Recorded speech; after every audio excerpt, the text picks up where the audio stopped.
नमस्कार, मैं प्रवीण झा।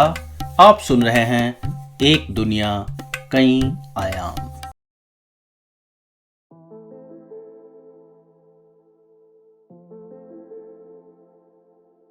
पिछले एपिसोड में हमने बात की कन्फ्यूशियस और लाओ त्से की।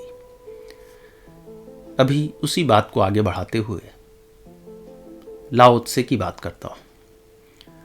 लाओ त्से की शिक्षा पर आधारित पुस्तक ताओ ते चिंग में लिखा है, वह ताओ जो कहा जा सके सच्चा ताओ नहीं है।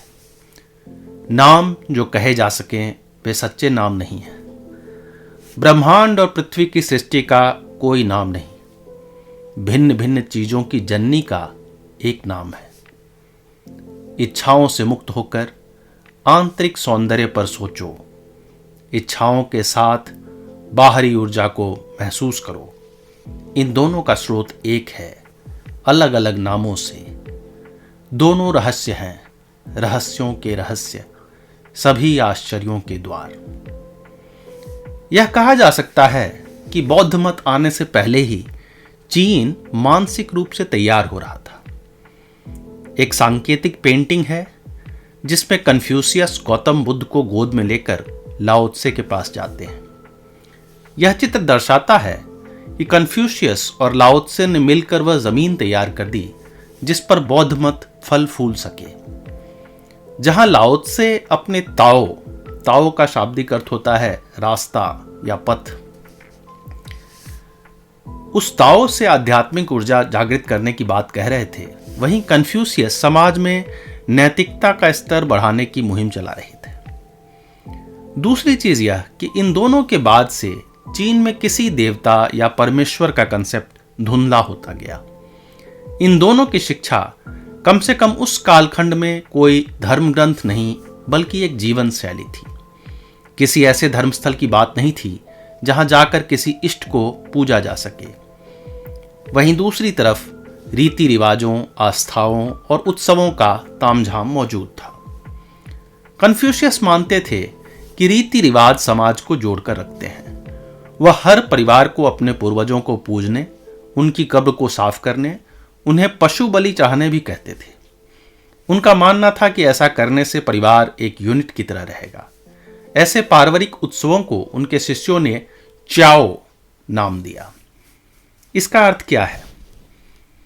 जैसे कई ईसाई परिवार भले पूरे साल एक दूसरे से दूर रहते हैं, वे ईस्टर के वक्त जमा हो जाते हैं।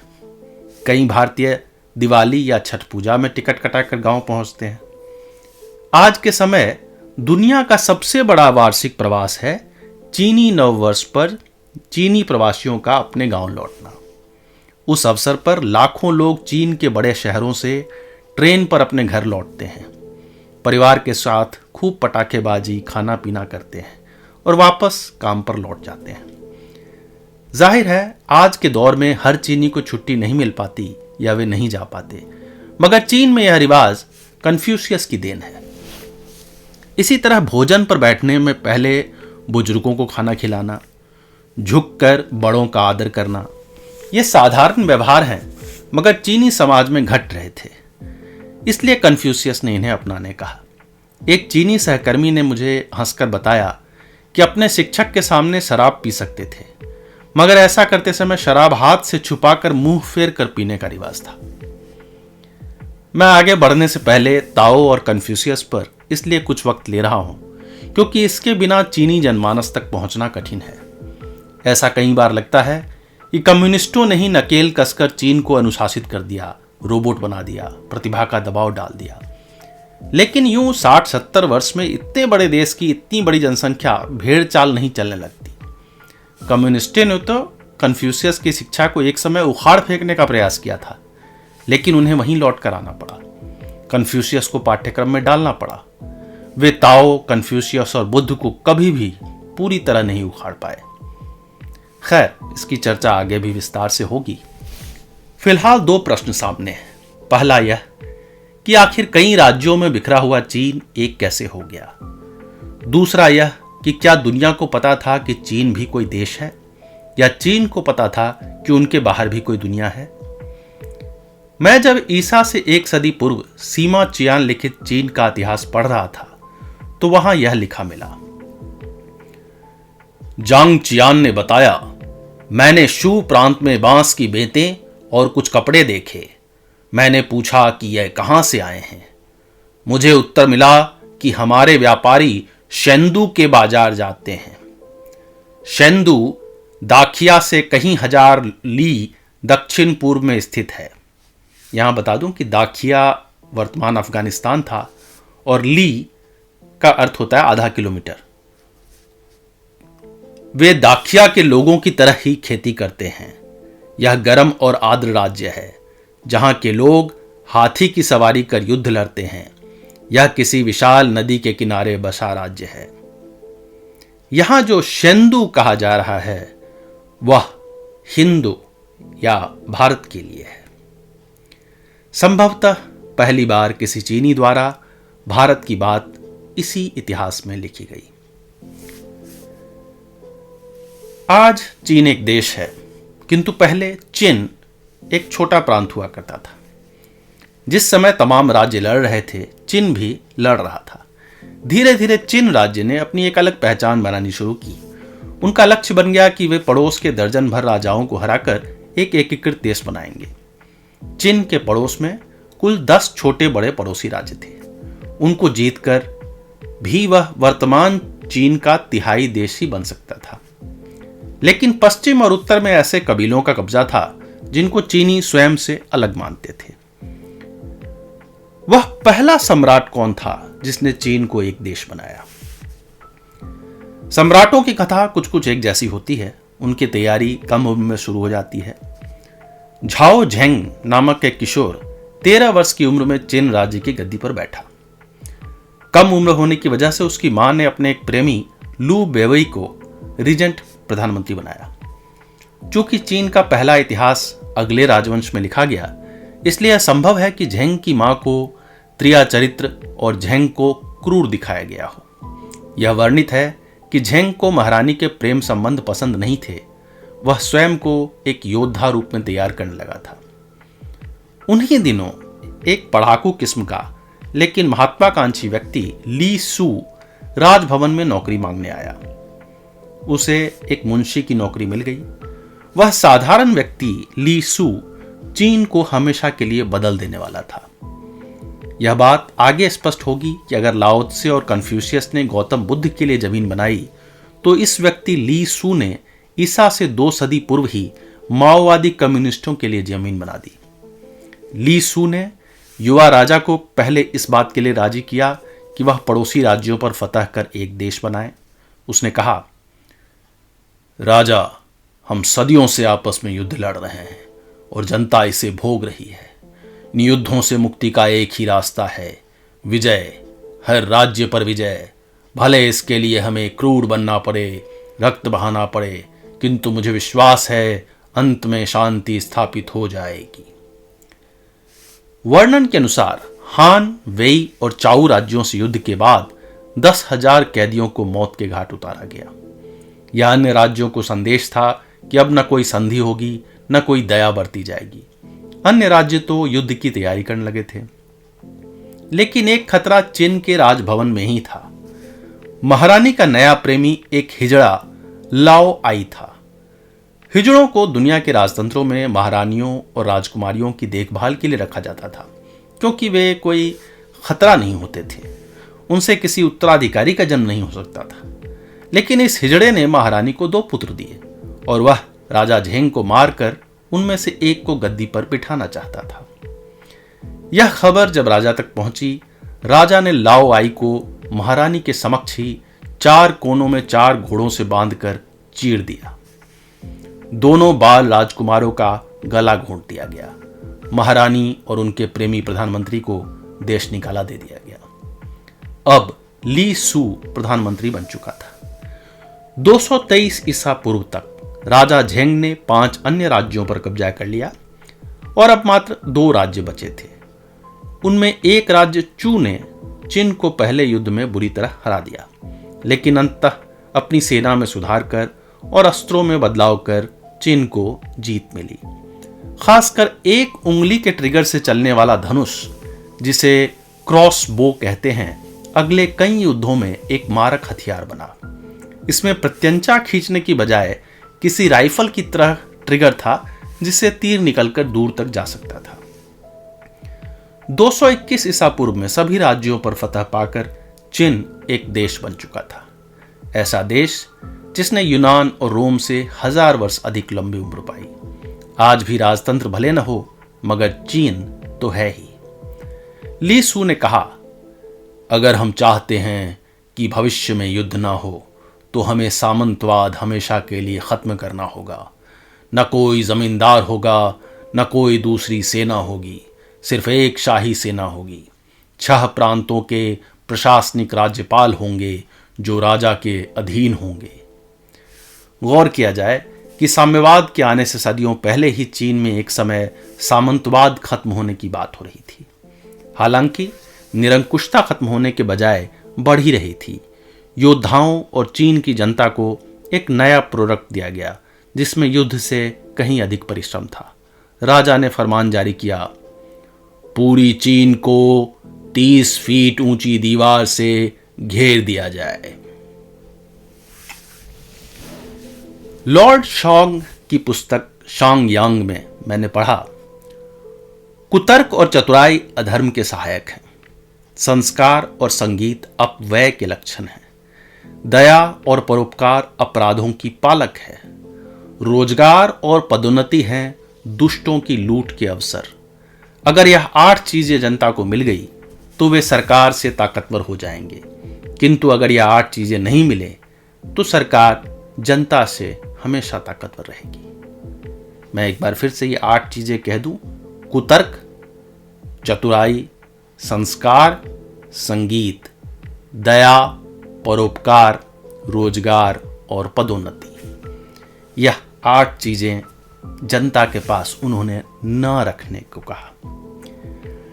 खैर, बाकी देशों में साम्यवाद लाया गया, जबकि चीन में इसकी जड़ें बहुत पहले से स्थापित थी। यह मैं नहीं कह रहा, चीन पर शोध करने वाले पश्चिमी विचारक भी कह रहे हैं। यह कह सकते हैं कि पश्चिमी विचारक तो यूं ही चीन को बदनाम करते रहते हैं, लेकिन यह कोई इत्तेफाक नहीं कि चीन जितने विशाल देश में पूरी मजबूती से आज भी कम्युनिस्ट शासन कायम है। अगर इस तर्क की माने तो आगे भी इस पर आंच नहीं आने वाली। चीन की जनता इसके लिए मानसिक रूप से तैयार है। अलग अलग माध्यमों से परंपरा, प्रतिष्ठा और अनुशासन की घुट्टी पिलाई जाती रही है। वह घुट्टी चाहे कन्फ्यूशियस के आदर्श के माध्यम से मिले या बाद के कुछ विचारकों की डंडा नीति से।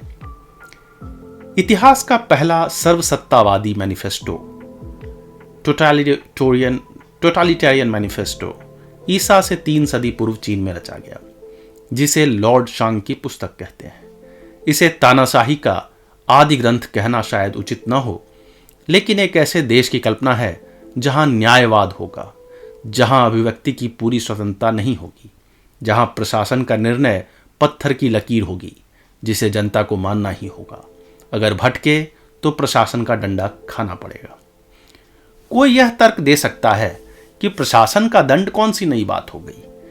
हम्मुरावी संहिता से लेकर शरिया कानून तक अपराध की कड़ी सजाए रही है।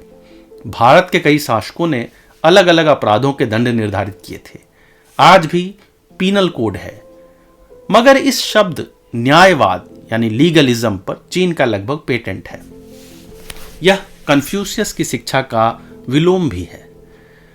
कन्फ्यूशियस मानते थे कि मनुष्य मूलतः सज्जन होता है, संस्कारी मनुष्य कभी अपराध नहीं कर सकता, जबकि उनके बाद आए चीनी विचारक फैजी मानते थे कि मनुष्य मूलतः अपराधी होता है।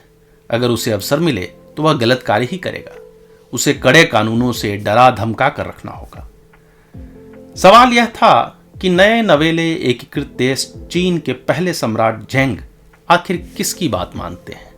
क्या वह चीन को ताओ और कन्फ्यूशियस के मार्ग पर ले जाना चाहेंगे या फैजी और शांग के सुझाए निरंकुश तानाशाही मार्ग पर।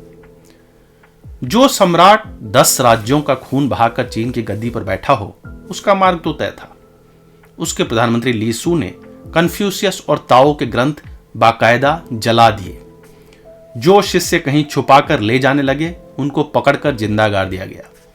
अधिकांश मूल ग्रंथ अब कहीं उपलब्ध भी नहीं, वे बहुत बाद में फिर से लिखे गए। इसलिए समझ नहीं आता कि ये बौद्ध और अन्य ग्रंथ पढ़कर कि ये पुनर्लेखन है या वाकई स्मृति से ताओ और कन्फ्यूशियस की शिक्षा हूबहू लिखी गई है, क्योंकि मूल ग्रंथ तो है नहीं। राजा झेंग ने स्वयं को नाम दिया चिन शी हुआंगडी, यानी चीन का पहला देवता। जो भी उस देवता के आदेश न माने वह पापी है। उसे कड़े दंड जैसे हाथ पैर काटने से लेकर मृत्यु तक दी जा सकती है। उस वक्त अपराध की एक सजा तो यही थी कि चीन की दीवार बनाने में लगा दिया जाए। भारी पत्थर ढो ढोकर पहाड़ों के ऊपर ले जाना और दिन रात लगकर निश्चित समय में दीवार तैयार करना। किंतु राजा के देवता बनने में एक तकनीकी समस्या थी। देवता तो अमर होते हैं और इस राजा की तो मृत्यु निश्चित थी। क्या चीन के सम्राट के पास मृत्यु को हराने की शक्ति थी?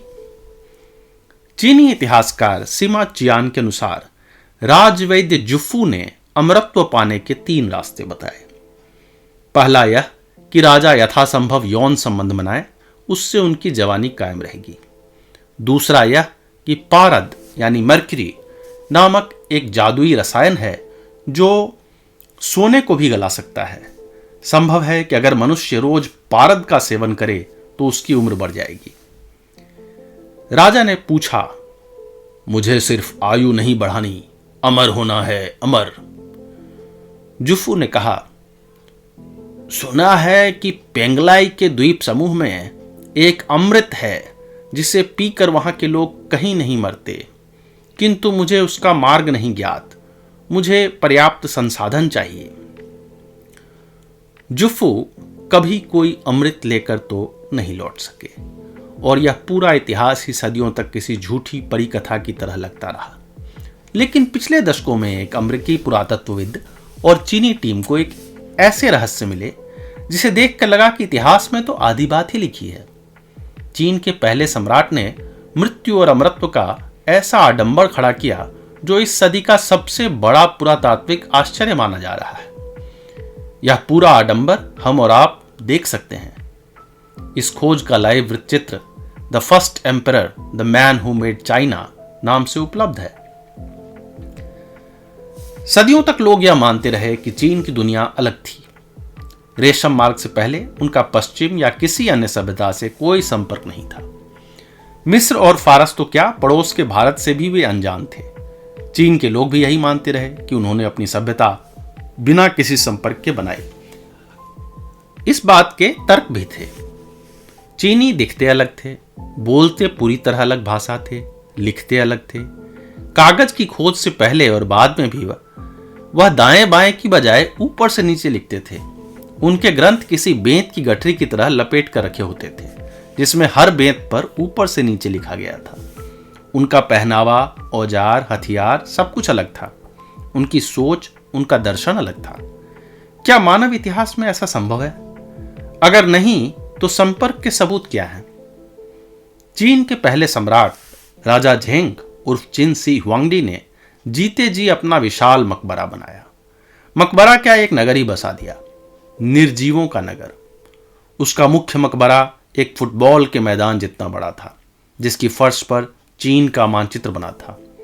उसकी छत पर इस तरह रत्न जड़े गए थे जैसे आकाश में तारे टिमटिमा रहे हों। उसके अंदर पारद यानी मर्क्यूरी की झील थी। पर मर्क्यूरी की झील, इस पागलपन के पीछे एक वैज्ञानिक कारण भी वर्णित है। वह राजा अपनी आयु बढ़ाने के लिए नियमित पारद के किसी रसायन की गोली खाता था। आयु तो बढ़ी नहीं, पारद के जहरीले असर शुरू हो गए। वह राजा वाचाल, सनकी और आक्रामक होता गया। उसे मृत्यु का भय होने लगा। मृत्यु तो छोड़िए, उसे मृत्यु के बाद के जीवन का भय होने लगा। उसने अपने मकबरे के चारों तरफ टेराकोटा के आदमकद 6-6 फीट के सैनिक तैयार किए। 10-12 पुतले नहीं, अब तक खुदाई में 8000 सुसज्जित सैनिकों की मूर्तियां मिल चुकी हैं। अभी खुदाई चल ही रही है। यूनान और मिस्र में ऐसी मूर्तियां बनाने की परंपरा रही, लेकिन इस स्तर तक नहीं कि हजारों मूर्तियों की सेना खड़ी कर दी जाए। और तो और नकली घोड़े मिले, नकली रथ मिले कि अगर कोई प्रेत सेना आक्रमण करे तो वह राजा लड़ सके। वह मकबरा किताबों में तो है, लेकिन उसे कोई देख नहीं सकता। उसके स्थान पर गीजा के पिरामिड जितना ऊंचा मिट्टी का टीला है और चीन सरकार उसके खुदाई की इजाजत नहीं दे रही। तर्क है कि वह अपने पहले सम्राट को चैन से रहने देना चाहती है। लेकिन वैज्ञानिकों ने आधुनिक उपकरणों से यह 3D मैपिंग कर ली है कि अंदर कैसा मकबरा है। आसपास खुदाई में वह टेराकोटा सेना और कई अन्य चीजें मिल गई हैं। जब वे चीजें मिलनी शुरू हुई तो पश्चिम के वैज्ञानिक भी सचेत हुए कि आखिर चीन ने ईसा से 2.5 सदी पूर्व यह सब कैसे कर लिया जो यूनान और रोम के लोगों की थाती थी। उन्हें लगा कि चीन ने जरूर कहीं न कहीं से यह तकनीक चुराई होगी या आयातित की होगी। 20वीं सदी की शुरुआत में एक ब्रिटिश व्यक्ति स्टाइन को यह शक हुआ था कि चीन में तकनीक ईसा से पहले जाती रही थी। उसने वर्षों तक टकला मकान मरुस्थल में भटक कर साक्ष्य ढूंढने के प्रयास किए। आखिर उसे एक दिन अजीब चीज हासिल हुई। वहां एक ताबूत में यूरोपीय दिख रही महिला की मम्मी थी, मगर वह उस ताबूत को कहीं ले नहीं जा सका और उसके विषय में लिखकर मर गया। 2010 में चीनी पुरातत्वविदों की एक टीम ने इस खोए रहस्य को ढूंढ निकाला। वे भी रेगिस्तान में भटकते रहे और स्टाइन की बताई जगह पर पहुंचे। आखिर कई दिनों की खोज के बाद उन्हें ताबूत मिला। एक नहीं दर्जनों ताबूत मिले जो 3000 वर्ष पुराने थे। जब उनकी डीएनए जांच की गई तो वे यूरोप के सेल्टिक मूल के लोग थे। यह चीन के इतिहास को बदल देने वाली खोज थी। इससे सिद्ध हो रहा था कि चीन ने पश्चिम से संबंध बनाए थे और यह मूर्तिकला पश्चिम से सीखी हो सकती है। आश्चर्यजनक रूप से चीन ने स्वयं यूरोपीय और अमेरिकी टीम के साथ मिलकर यह शोध किया और यह निष्कर्ष निकाला। पश्चिमी वैज्ञानिक अब यह सिद्ध करने में लगे हैं कि टेराकोटा सेना यूनानियों के माध्यम से गढ़ी गई थी। हालांकि उन्होंने यह मान लिया है कि तकनीक चाहे कहीं से लाई गई हो, वे गढ़े चीन में ही गए। मैन्युफैक्चरिंग यूनिट चीन में था। उन्होंने हो सकता है तकनीक कहीं से सीखी हो। लेकिन ईसा से 3-4 सदी पूर्व यूनान से चीन गया कौन? क्या इतिहास में ऐसा कोई वर्णन है? क्या सिकंदर की सेना का चीन से कोई संपर्क हुआ? क्या उसके बाद चंद्रगुप्त मौर्य की कोई भूमिका हो सकती है? माइकल वुड अपनी पुस्तक द स्टोरी ऑफ चाइना में लिखते हैं, चिन शी हुआंगडी के राजकाल में मौर्य वंश के भारतीय सम्राट अशोक 268 से लेकर 232 ईसा पूर्व ने बौद्ध धर्म के प्रचार के लिए अपने राजदूत पश्चिम एशिया, सीरिया और ग्रीक भूमध्य में भेजे थे। भारतीय मान्यताओं के अनुसार कुछ बुद्ध के अवशेष चीन भी भेजे गए थे। यह संभव है कि मौर्यों को इस देश के विषय में ज्ञान था और वह इसे चीन बुलाते थे। पश्चिम का दिया नाम चाइना इसी चीन से जन्मा है। यह संभव है कि मौर्य काल के दस्तावेजों के संस्कृत, फारसी अथवा यूनानी अनुवाद माध्यम से यह नाम पहुंचा हो। यह एक विचित्र संयोग है कि जिस समय एक सम्राट चीन के तमाम प्रांतों को एकीकृत कर रहा था, लगभग उसी कालखंड में भारत के सम्राट अशोक भारत को एकीकृत कर रहे थे। मुझे एक प्रश्न पत्र में एक प्रश्न दिखा, किसका माध्यम उचित था, चिन शी हुआंगडी की लोहे की मुट्ठी या अशोक का कोमल स्पर्श? प्रश्न को सुनकर बड़ा दार्शनिक और रूमानी सा महसूस होता है, लेकिन इसकी संभावना कम है कि कोमल स्पर्श से साम्राज्य का विस्तार हुआ होगा। दोनों यानी चिन शी हुआंगडी और अशोक ने पर्याप्त रक्तपात किए हैं। यह बात अवश्य है कि जहां चिन शी हुआंगडी ने कड़े दंड के कानून बनाकर अभिव्यक्ति पर नकेल लगाई, वहीं अशोक ने बाद में बौद्ध धर्म का प्रचार कर शांति स्तूप बनाए। नैतिक रूप से अशोक अंततः श्रेष्ठ कहे जा सकते हैं, लेकिन चिन शी हुआंगडी का प्रशासन भी टक्कर का है। एक खुदाई में मिले रिकॉर्ड दर्शाते हैं कि वहां पूरा नागरिक रजिस्टर तैयार होता था, जिसमें चीन के हर परिवार का नाम, ग्राम और आय स्रोत दर्ज होते थे। यह नागरिक रजिस्टर बनाना वर्तमान चीन सरकार ने 80 के दशक में शुरू किया, जबकि 2500 वर्ष पूर्व इस तरह का एक नागरिक रजिस्टर, या कह सकते हैं भारत के परिप्रेक्ष्य में आधार कार्ड जैसा, उन्होंने बना लिया था। अगला प्रश्न तो यही है कि क्या अशोक और चिन शी हुआंगडी कभी मिले? क्या उनके बीच कोई पत्राचार हुआ? उत्तरी चीन के निंगबो प्रांत में एक मंदिर है, आयो वांग मंदिर। वांग का अर्थ है राजा और आयो अशोक के लिए चीनी नाम है, सम्राट अशोक के लिए। यह मंदिर सम्राट अशोक को समर्पित है। यूं तो शंघाई मुख्य शहर में भी विशाल अशोक स्तंभ बनाया गया है, लेकिन यह मंदिर 2000 वर्ष पूर्व का बताया जाता है। मान्यता है कि चीन में अशोक के कुछ 19 बौद्ध मंदिर थे, जिनमें यह एकमात्र मंदिर अब तक बचा है। दावा किया जाता है कि इस मंदिर में बुद्ध की अस्थि का अंश रखा है। क्या यह संभव है? अशोक और चिन शी हुआंगडी दोनों के कई दस्तावेज अथवा शिलालेख मौजूद हैं। अगर किसी ने भी एक दूसरे की चर्चा नहीं की है तो यह कैसे कहा जा सकता है? चीन के पहले इतिहासकार सिमा चियान ने भी इस विषय में कुछ नहीं लिखा है। यह बौद्ध मान्यता रही है कि अशोक ने बुद्ध की अस्थियों को जमाकर उसके 84,000 खंड किए और दुनिया भर में भिजवाए, जिसमें से 19 चीन गए। ऐसी अतिशयोक्तिपूर्ण बौद्ध मान्यताओं पर कितना भरोसा किया जा सकता है? कुछ प्रत्यक्ष प्रमाण मिल जाए तो अलग बात हो। अशोक के 13वें शिलालेख में उन प्रांतों के नाम लिखे हैं जहां धम्म का प्रचार किया गया। अपने शिलालेख में प्रियदर्शी यानी प्रियदर्शी कहे जाने वाले अशोक ने 5 राजाओं के नाम लिखे हैं। यवन राजा अंतियोक, एंटियोकस II, तुरमाया यानी टोलेमी II, अंतिकनी यानी एंटिगोनस, मका यानी मगास, अलेक्सुंदर यानी अलेक्जेंडर ऑफ एपिरस। इनमें भी चिन शी हुआंगडी का नाम नहीं है, न ही चीन प्रांत का उल्लेख है। ऐसा कैसे हो सकता है कि सुदूर यूनानी राजाओं की सूची बन गई हो और पड़ोस का चीन ही सूची से गायब हो? हालांकि जिसका नाम सूची में नहीं, वही बौद्ध धर्म खूब फला फूला। यूनान में भेजा संदेश तो पानी में चला गया। क्या यह संभव है कि अशोक के संदेश पहले यूनान गए हों और वहां से घूमकर चीन पहुंचे हों? क्योंकि यूनान का विस्तार आज के जो ग्रीस देश है उससे भिन्न था। उसकी सीमाएं वर्तमान मध्य एशिया के ताजिकिस्तान तक पहुंचती थी। वहां से मरुस्थल पार कर चीन पहुंचा जा सकता है, तो संभव है कि भारतीय चीजें भी उस रास्ते पहुंची हो। खैर, इस बात पर सर्वसम्मति है कि चीन को चीन नाम भारत नहीं दिया। जैसा पहले लिखा है कि स्वयं चीनी अपने देश को चोंगुआ बुलाते रहे। यूनानी और रोम इसे सीरस बुलाते थे। मार्को पोलो ने वहां लंबा समय बिताया और इसे कैथे बुलाया। सिर्फ प्राकृत और संस्कृत ग्रंथों में चीन नाम वर्णित था, जो फारसी में भी बाद में वर्णित हुआ। 16वीं सदी में जाकर अंग्रेजी में चीन नाम पहली बार छपा। भारतीय इस बात के लिए कॉलर ऊंची कर सकते हैं कि चीन का नामकरण भारत ने किया।